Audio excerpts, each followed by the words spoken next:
बिस्मिल्लाहिर्रहमानिर्रहीम। अस्सलाम वालेकुम। वालेकुम सलाम।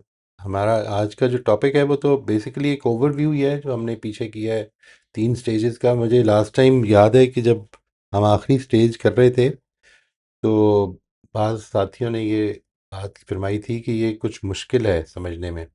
मैं ये चाह रहा हूँ कि इसको आप अपने इसको एक पर्सनलाइज कर लें, अपने लिए कस्टम बना लें, यानी कस्टमाइज कर लें अपने लिए।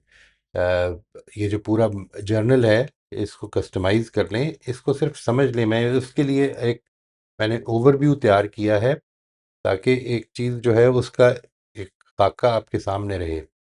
और फिर हमने इसको कनेक्ट करना है अपना अगला टॉपिक जो है उससे। और मैं ये चाह रहा हूँ कि उसमें आप नेक्स्ट सेशन में आप लोग जो इसमें शामिल होते हैं, एक काम करना है आपने अपने बड़ों से, अपने छोटों से, अपने साथियों से अगर आप काम करते हैं फीडबैक लें। और सिर्फ फीडबैक लेना है, ना तो उस पर डिफेंड करना है ना उसके बारे में कोई बात करनी है। आपने सिर्फ ये करना है कि उनसे ये पूछना है कि आपके ख्याल में if I were to make an improvement in my self, तो वो क्या इम्प्रूवमेंट हो सकती है कि जो मैं अगर लाऊं तो उसका एक बड़ा पॉजिटिव इम्पैक्ट हो सकता है हमारे रिलेशनशिप्स पे या मेरी ज़ात पे। ये आपने फीडबैक लेना है और आके इसको शेयर करना है सिर्फ उस पॉइंट को कि जिसके बारे में आप ये समझते हैं कि ये वाकई मुझे इस पर काम करके कुछ फ़ायदा होगा इंशाल्लाह। ये आपने काम करना है next time, because I would like to connect this with. और कोशिश ये करनी है कि वो वाला फीडबैक का पॉइंट हो जो इस पे आप भी मुतमिन है लेकिन वो आपके लिए अनकंफर्टेबल भी हो। यानी it should create some sense of stress in you कि मुझे ये प्रॉब्लम हो रही है, मैं ये ठीक नहीं कर सकता, या ये मेरे अंदर ये प्रॉब्लम ही नहीं है। ये भी हो सकता है कि आप इसको प्रॉब्लम ना समझ रहे हो। तो ये आपने चंद चीज़ें जो हैं इनके ऊपर गौर करके तो अगले सेशन में इसको शेयर करना है। इंशाल्लाह we'll be talking about it very briefly. और मैं आपको कोशिश करूँगा कि उस प्रोसेस के अंदर अ, जिस हद तक हो सकता है इस लिमिटेड टाइम में उस प्रोसेस का एक तारुफ करा दूँ।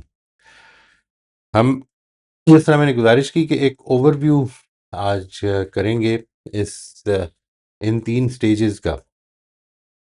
इन 3 स्टेजेस में जो हमने इग्नोरेंस से इंटरनलाइजेशन, 3 ट्रांजिशंस हैं। ये 3 स्टेजेस नहीं है, स्टेजेस तो ये 4 हैं, लेकिन 3 बीच की ट्रांजिशंस हैं, उनका हम ओवरव्यू करेंगे। सबसे पहली चीज़ जो इसमें मैंने आपके साथ शेयर की है वो ये है कि इस purpose of journaling at the 3 stages, इनको अच्छी तरह से समझ लेना चाहिए जो मकसद है उसका, ताकि आप अपना अगर ये कस्टमाइज भी करें जर्नल, इसके लिए कोई ज़रूरी नहीं है कि जो सवालात मैंने आपको दिए हैं वही रखें आप उसके उसमें इजाफा भी कर सकते हैं, कमी भी कर सकते हैं, but just keep this in mind that the purpose is at the first stage, जो पहली स्टेज है इग्नोरेंस टू एक्सपोजर, इसका मकसद है क्रिएट सीइंग। ये जो मैंने अभी आपसे गुजारिश की कि gate feedback, ask for feedback, उनसे कहें कि मुझे वो एक पॉइंट बताएं। फीडबैक तो एक जनरल टर्म है ना, कि आप मुझे फीडबैक दें मेरे बारे में, आपकी क्या राय है, नहीं, ये नहीं, बल्कि एक वो पॉइंट बताएं कि जो I you think that I should improve in my self and which would have a very good impact on me as well as on my relationship, or you can say on my work, whichever is more important to you. I think relationships are very important. तो इसमें सबसे पहली चीज़ जो है, जो पहली stage पे हम जर्नल करते हैं, उसका मकसद है create seeing. I should become aware, मेरे अंदर ये अवेयरनेस डेवलप हो जाए कि मुझे किस चीज़ पे काम करना है। एक्सपोजर से जब हम इंटीग्रेशन की तरफ आते हैं तो अब मुझे ये डिटर्मिन हो चुका हुआ है कि मैंने किस चीज़ पे काम करना है। I see the problem that I would like to correct, and now I am trying to build through practice. और इसमें जो पहला है, what the journal is trying to do inside you, it is develop awareness, interrupt illusion, allow truth to enter. दूसरी stage पे जो what the journal is trying to do inside you is convert awareness into repeated deliberate practice. और तीसरी stage पे जो मकसद है उसका वो ये कि अब वो सेटल हो सके, जो चेंज मैं अपने अंदर लाने की कोशिश कर रहा हूँ थ्रू प्रैक्टिस, वो सेटल हो सके। सेटल होने का मतलब क्या होगा कि वो यू सी दैट इमर्जिंग, यानी वो जो बिहेवियर है वो विदाउट मच एफर्ट, जैसा कि एक्सपोजर से इंटीग्रेशन की स्टेज पे हो रहा था, वो एफर्ट की कमी हो गई है। The behaviour emerges now. वो जो एटीट्यूड है, मुझे अगर थॉट्स पे मेरा कंट्रोल नहीं है तो वो थॉट्स जो हैं, now they become, I become very aware कि ये जो थॉट है ये मुझे ख़राब कर रही है, मुझे इसमें ज़्यादा डिलिबरेट करने की ज़रूरत नहीं है, I should stop it. Reduce interference, यानी मेरी तरफ से जो कॉन्शियस इंटरफेरेंस होती है वो कम होने लग पड़ी है। अब एक नौयत की ऑटोमेशन पैदा हो रही है उस बिहेवियर में। मैं अगर एक चीज़ चाह रहा था कि वो मुझे तब्दील करनी है, तो अब वो तब्दीली मेरी कॉन्शियस एफर्ट के बगैर कुछ आ रही है। अब ये मेरा बिहेवियर से बढ़कर मेरी आइडेंटिटी की शक्ल इख्तियार कर रहा है। I am no longer somebody who is trying to, let's say, be polite. I am a polite person. ठीक है, ये जो पोलाइटनेस है ये मेरी अब सिर्फ एक इंटरेक्शन में नहीं, उसमें फैल भी रही है।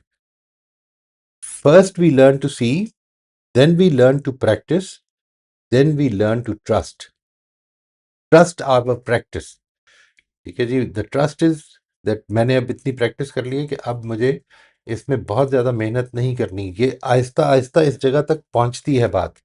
अगर इसको इस वक्त चूंकि वो तब्दीली अगर कोई आप लाना चाह रहे हैं तो वो मुश्किल लग रही है, तो आपको ये बहुत दूर की बात लग रही है, लेकिन ये आपकी ज़िंदगी में बहुत दफ़ा हो चुका हुआ है। You have experienced it many times that you started learning a skill and it was very difficult to begin with. And then one day, and today when you practice that skill, तो वो बगैर किसी conscious effort के ही कर रहे होते हैं आप। आपने लिखना सीखा है, आपने कोई स्किल दूसरी सीखी होगी, वो जो स्किल्स जो भी सीखी हैं उनमें एक हार्ड वर्क था। बिलअमूम ये जो आपने लोगों के बारे में सुना होगा कि लोग ये कहते हैं कि मैं तो ऐसे ही हूँ यार, मैं नहीं बदल सकता, ये आमतौर पर एक्सपोजर टू इंटीग्रेशन की स्टेज पर गिव अप करने वाली बात होती है। यानी if you try to do something, try to do something which is against your normal routine, और वो आप नहीं कर पा रहे हैं। आपने उठना शुरू किया सुबह के टाइम पे, कोशिश कर रहे हैं कि मैं लेट उठता हूँ, मैं सुबह उठना शुरू करूँ, और आपने 3 दिन अलार्म लगाया और नहीं उठ सके, अलार्म बंद करके फिर सो जाते थे। तो आपने इसको 3 4 5 10 दिन के बाद ये सोचा कि नहीं, ये मेरे बस की बात नहीं है, और इधर आपने गिव अप कर दिया। ये जो एस्पेक्ट है कि वो प्रैक्टिस जब शुरू हुई तो आपको उसके उसमें फ़ौरन बेहतरी चाहिए थी। इसके नतीजे में फिर आम तौर पर we hide behind such excuses as I am like that, मैं नहीं बदल सकता। तो first we learn to see, then we learn to practice, and then we learn to trust. इसमें जो जर्नलिंग है, फ्रॉम इग्नोरेंस टू एक्सपोजर, इसमें this journal is not about improvement yet. ये इम्प्रूवमेंट नहीं है, बल्कि इम्प्रूवमेंट का दरवाज़ा खोलने के लिए जर्निंग है। It is about making the blind spot visible. मेरी ज़िंदगी का जो ब्लाइंड स्पॉट है वो मुझे दिखे। जो क्वेश्चंस हैं इसमें, वो आमतौर पर क्या चीज़ें पूछ रहे हैं कि मैं किस चीज़ में थोड़ा सा डिस्टर्ब महसूस करता हूँ, व्हाट अनसेटल्स मी। ठीक है, मुझे किस चीज़ से कुछ थोड़ी सी अनसेटल्ड फीलिंग होती है। Where did I feel defensive, अपने आप को मुझे डिफेंड करने की किधर ज़रूरत पेश आ रही है। What truth did I resist, what might I be avoiding. ये वाले क्वेश्चंस हैं। अब आप इनको अपने तौर पर रिफ्रेम कर लें बेशक, यानी आपने इसको इस तरह से देखना है। अभी जो मैंने आपसे कहा कि फीडबैक लेंगे, तो if you feel unsettled, if you feel that you want to defend your self, that is where your the problem is. ठीक है जी, वो है जिसके ऊपर थोड़ा सा गौर करेंगे तो आपको पता चलेगा कि इस पर मुझे काम करने की ज़रूरत है। These questions direct attention towards discomfort, मेरे अंदर का डिस्कम्फर्ट, मेरे अंदर की कॉन्ट्रडिक्शन। मेरे आइडियल्स कुछ और हैं, मेरे काम कुछ और हैं, लेकिन मैं वो देख नहीं पा रहा हूँ। And cracks in self image, जो कुछ मैं कर रहा हूँ वो मेरे सेल्फ इमेज के अंदर जो क्रैक्स हैं वो थोड़ा सा विजिबल कर रही हैं। ये जो फीडबैक होगा, they train the mind to tolerate exposure instead of fleeing it. बजाय इसके कि एक्सपोजर से हम भागें, आंखें बंद कर लें कबूतर की तरह, हम उसको टॉलरेट करने की ट्रेनिंग दे रहे हैं इस जर्नलिंग में। और ये इसके बारे में भी बड़ी यूँ समझ लें कि it's it's an important thing. You might have learn to write. ये लोग मेरे से पूछते हैं क्या ये हो सकता है कि एक आदमी जो है वो किसी चीज़ में एक्सपोजर पे हो, किसी चीज़ में इंटीग्रेशन पे हो, किसी चीज़ में इंटरनलाइजेशन पे। ये बिल्कुल वैसे ही हो सकता है जिस तरह से आप स्किल सीख रहे हैं। ठीक है, आपको एक स्किल बड़ी अच्छी आ गई है, आपने लिखना सीखना शुरू किया था when you started going to school, and today you write very fluently, मिसाल के तौर पर। इसका मतलब ये नहीं कि आपको स्विमिंग करनी भी आ गई है। तो maybe you'll have to learn to do that, और वो फिर आप ज़ीरो से शुरू करेंगे। बिल्कुल वैसे ही ये जो तब्दीलियां हैं जिनकी हम बात कर रहे हैं, इनमें भी ऐसे ही होगा कि पेशेंस हो सकता है डेवलप हो गया हो, लेकिन मिसाल के तौर पर कंपैशन अभी ना डेवलप हुआ हो, because these are two different scale, ये दो दो डिफरेंट फैसेट्स हैं इसके। ठीक है जी, यानी वो आपको उस फैसेट पे तो आपने काम किया और उसमें आपने अच्छी डेवलपमेंट कर ली, लेकिन दूसरा फैसेट हो सकता है अभी काम ना हुआ हो। इसके बाद जर्नलिंग जो है दूसरे लेवल पे, एक्सपोजर टू इंटीग्रेशन में, इसमें once the truth is seen, journaling changes function. अब क्या फंक्शन है? Now the question you ask is, मैं प्रैक्टिस क्या कर रहा हूं, मैं किन किन जगहों पर रिहर्स कर सकता हूं। मिसाल के तौर पर पेशेंस के मौके किधर किधर आते हैं ज़िंदगी में, आपकी रोज़मर्रा ज़िंदगी में, उनमें आप प्रैक्टिस करना शुरू करेंगे। What did I notice when I tried, अंदर की फीलिंग क्या थी मेरी, मैं क्या सोच रहा था, किस वजह से ये नहीं हो सका, व्हाट हेल्प्ड और hindered, how did I handle that situation, उसमें किस चीज़ ने हेल्प किया, किस चीज़ ने हिंडर किया। ये चीज़ें जो हैं, ये आप जब नोटिस करना शुरू करेंगे तो you stop, you start taking help from those things which are supportive, and you start taking, precautions against those hindrances. These questions convert insight into, जो हमें insight मिली थी एक्सपोजर में, उसको अब वो repetition, स्ट्रक्चर और deliberate effort में ढाल रहा है। This journal builds muscle memory. It trains the nervous system to conscious rehearsal. और आखिरी स्टेज जो है, जो कि इंटीग्रेशन से इंटरनलाइजेशन की स्टेज है, उसमें at this stage the behaviour exists. अब वो जो हम चेंज लाना चाह रहे थे, वो नया बिहेवियर आ गया है। The danger is no longer ignorance और इनएक्शन। पहली स्टेज पे इग्नोरेंस डेंजर है कि हम अपनी आंखें बंद कर किए रखेंगे तो इग्नोरेंस में ही रहेंगे, और दूसरी स्टेज में आप अगर 2-3 दफा प्रैक्टिस करके छोड़ देते हैं तो इनएक्शन है जो कि प्रॉब्लम है।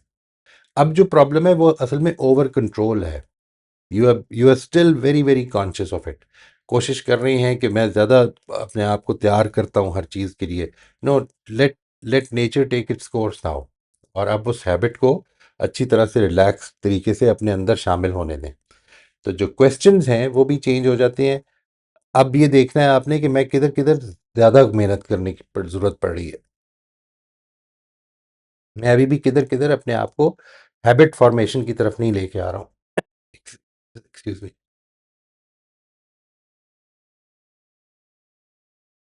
When did the new response emerge on its own? बहुत ज़्यादा कोशिश के बगैर वो नया रिस्पॉन्स आ गया। What identity is forming, what would trusting look like. अगर मैं ट्रस्ट करूं कि मैं ये कर लूंगा इंशाल्लाह, जब टाइम आएगा तो इट विल हैपन, तो how will I, what will, what do I need to do for this purpose. Emergence instead of correction. अब जो है सिचुएशन, क्वेश्चन जो है वो इस तरफ आपकी डायरेक्शन अटेंशन डायरेक्ट कर रहे हैं कि let my behaviour emerge, rather than controlling it, let me allow it to emerge. Recognition instead of effort. मैंने जब recognize कर लिया है तो अब मुझे बहुत मेहनत करने की ज़रूरत नहीं है। मैं इंशाल्लाह अपने तरीके पर जो मैंने नई हैबिट फॉर्म की है वो खुद से मैनिफेस्ट होगी। Identity instead of performance. Now I am not controlling my behaviour, now I am controlling the identity that is forming. I am focused on the identity that is forming. मैं अब एक ज़्यादा साबिर इंसान बन गया हूँ, या बन रहा हूँ अल्लाह ताला की तौफीक से। The journal is no longer pushing growth, it is protecting growth from interference. Growth हो गई है, लेकिन अब अगर उसमें ज़्यादा इंटरफेरेंस होगी तो वो इसी जगह तक रहेगी, वो बिहेवियर तक रह जाएगा, वो आइडेंटिटी नहीं बनेगी। मुझे उसको आइडेंटिटी की फॉर्मेशन की तरफ लेके आना है इंशाल्लाह। ये इसका एक ब्रीफ ओवरव्यू है। मैं कोशिश करूँगा कि नेक्स्ट टाइम इसी से कनेक्ट करके आपके साथ जो मैंने आज एक्सरसाइज की है, जो मैंने आप रिक्वेस्ट की है, उसको हम एक सेशन में, फिर उसके बाद हम वापस उस पे आएंगे। और अगर आप चाहें तो इसमें ये भी ऐड कर सकते हैं कि जिसमें आप फेथ्स बेस्ड रिस्पॉन्सेज के हवाले से जो प्रैक्टिसेस हैं, क्योंकि असल में जो हमारा ये टॉपिक है ये उससे रिलेटेड है। आपको याद होगा कि मैंने जब ये फेथ बेस्ड रिस्पॉन्सेज की बात की थी, उसके बाद मैंने ये बताया था कि जब हम इसकी तरफ मुतवज्जे होते हैं और ये करना चाहते हैं, आप में से हो सकता है कि बाज़ लोगों ने, ज़ाहिर है इस माशरे में, इस हमारे अपने जो बड़ों का तरीक़ाकार है उसमें तरबियत पाई है जिसमें रिलीजन बस कुछ फैक्ट्स के तौर पे बता दिया जाता है। मज़हब हमारी ज़िंदगी है। ये जो एस्पेक्ट है, यानी मैं जब खुदा के आगे सबमिट करता हूँ तो मेरी पूरी ज़िंदगी खुदा के आगे सबमिट करती है। ऐसा नहीं कि मैं सिर्फ नमाज पढ़ता हूँ और रोज़ा रखता हूँ और जिधर कोई ज़रूरतमंद नज़र आ जाए उसकी मदद करता हूँ, बल्कि मेरी पूरी ज़िंदगी, मेरे साथ होने वाले वाक़यात, ये खुदा के आगे सबमिटेड रहेंगे। ये जो एस्पेक्ट है, इसको भी अगर आप लेके आना चाहें तो ला सकते हैं, because this is where we took these stages of transformation, और इसका मकसद भी ये था। और फिर इंशाल्लाह from there we will move towards another topic, कि अब हम उन चीज़ों को, इस फेथ बेस्ड को याद किस तरह से, इसके बारे में कॉन्शियस किस तरह से ज़्यादा रहें, इंशाल्लाह उस तरफ जाएंगे जी। मैं अब आपके सवालों के लिए हाजिर हूँ जी।